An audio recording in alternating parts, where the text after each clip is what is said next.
Hello' friends, কালকি 2989 AD এইকেইদিনত ফিল্মখনৰ নামটো নিশ্চয় শুনিছে চাগে। ভিডিঅ'টোৰ আৰম্ভণিতে কৈছোঁ, ফিল্মখন চোৱা নাই যদি জল্দি চাই লোৱা। মই চাই শেষ কৰিলোঁ লগত পপকৰ্ন লৈ।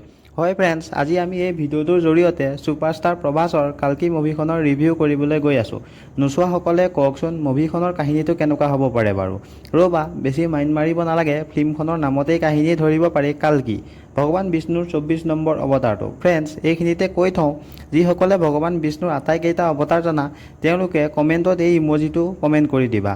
অ'কে, কালকি ফিল্মখন প্ৰভু বিষ্ণুৰ 24 নম্বৰ অৱতাৰটো লৈয়ে বনোৱা হৈছে, যি অৱতাৰ এতিয়ালৈকে ভগৱানে লোৱা নাই। যদি আপুনি এইটো ভাবি আছে প্ৰভাসেই 24 নম্বৰ অৱতাৰটো হ'ব নেকি, তেনেহ'লে আপুনি ভুল ভাবিছে। আপোনাৰ ভুলটো শুধৰাই ক'ব বিচাৰিছোঁ যে প্ৰভাস ইয়াত ভৈৰৱা হিচাপেহে আহিছে। মুভিখনৰ কাহিনী লৈ চাবলৈ গ'লে কৰ্ণ হয়। এই মহাভাৰতৰ কৰ্ণ, কিন্তু ফিল্মখন মহাভাৰতৰ কপি বুলি নাভাবিব। ফিল্মখনত এইটো দেখুওৱা হৈছে যিটো নেকি মহাভাৰতত নাই। ফ্ৰেণ্ডছ, ফিল্মখনত বহুতো আধুনিক টেকন'লজি ব্যৱহাৰ কৰা হৈছে, যিটো আমি এখন বলিউড চিনেমাৰ পৰা আশাই কৰা নাছিলোঁ। একদম হলিউডক টক্কৰ দিব পৰাকৈ। এটা সময়ত আপুনি ভাবিব যে আপুনি কালকি নহয় এডভেঞ্চাৰহে চাই আছে। ৰ'ব, কাহিনী ইয়াতেই শেষ হোৱা নাই, কালকি আৰম্ভণিহে আছিল। পাৰ্ট 2 আহিব এতিয়াও বাকী হৈ আছে। সকলোৱে জানে, আজিৰ পৰা 7 বছৰ আগত যেতিয়া প্ৰভাসৰ বাহুবলী আহিছিল, তেতিয়া মাত নুফুটা এটাইও নিজকে বাহুবলী বুলি ভাবিছিল। কিন্তু সেইটো ক্ৰেজ প্ৰভাসৰ কালকি ফিল্মখনত আমি দেখিবলৈ পোৱা নাই।